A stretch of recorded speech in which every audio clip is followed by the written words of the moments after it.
Now I know Jermall Charlo then fell off a lot of people's radar. Yeah. I know he fell off the radar. He been gone for a minute.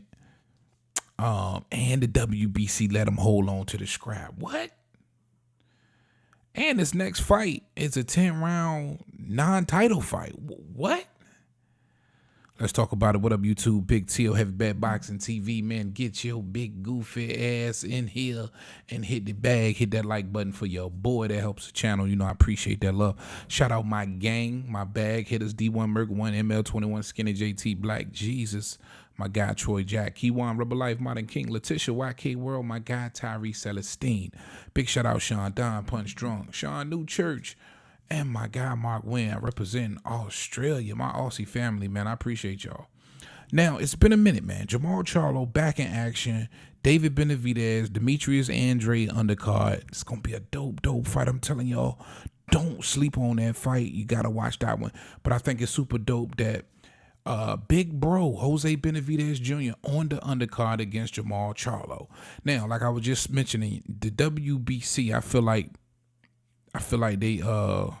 they was tripping on this one. Now, granted, I understand that Jermall Charlo was kind of going through the perfect storm of BS in his personal life, right? A whole lot of inactivity, you know, when it comes to his professional life and professional boxing, and you mix that with a lot of things going on with him and his wife, his personal life, personal issues. And I get that. I understand that, because at the end of the day, bro, a human being, right? We go through some things. And I understand him not wanting to have that going on in his personal life and not really being able to focus in on his craft, which is a professional boxing, a combat sport where you can get yourself hurt. You want to make sure you all the way mentally there, and I get that. But I damn sure believe the WBC should have moved on. At the end of the day, we ain't got nothing to do with that. And I understand the frustration from the fans who wanted to see something transpire with the WBC scrap. Now, am I mad that the WBC decided to stick behind Jermall Charlo? No, it's understandable. Maybe they trying to show a different side and say, hey, man, we give a damn about what these fighters are going through. And I get that wholeheartedly. But, we live in a world where things continuously move on and move forward.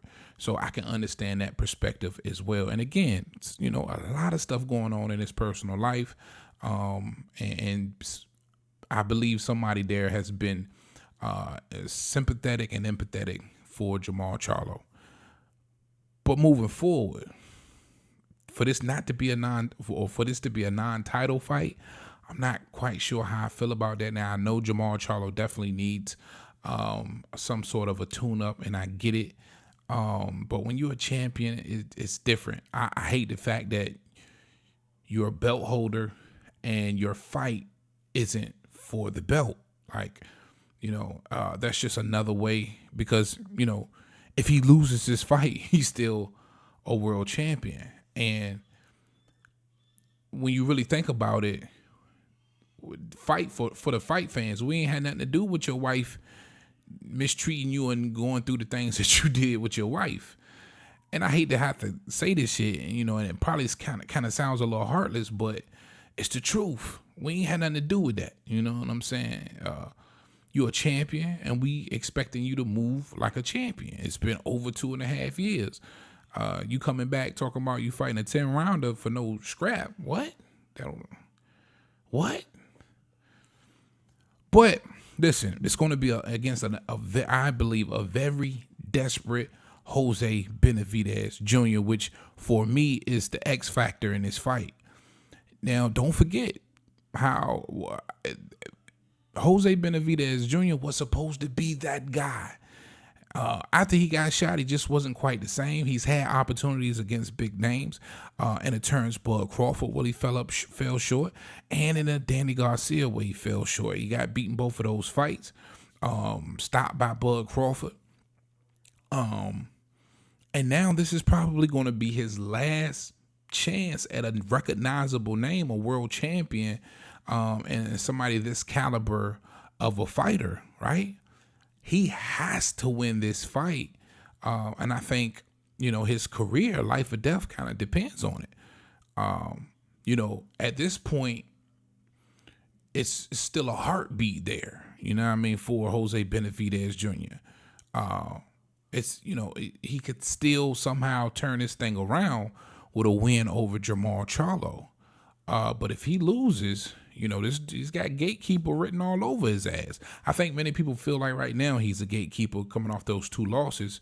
But if he can manage to pull this one out, sky's the limit. You know, you can continue to try and make bigger fights. People are going to want to see you fight.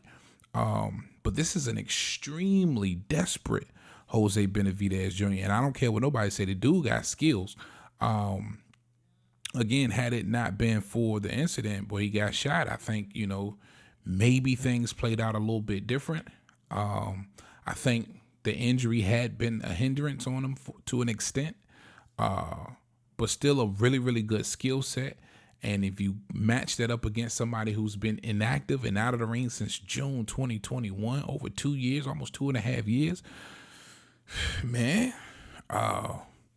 that makes this fight even more intriguing to me, right? Like, I'm definitely going to be paying attention to this fight on the undercard.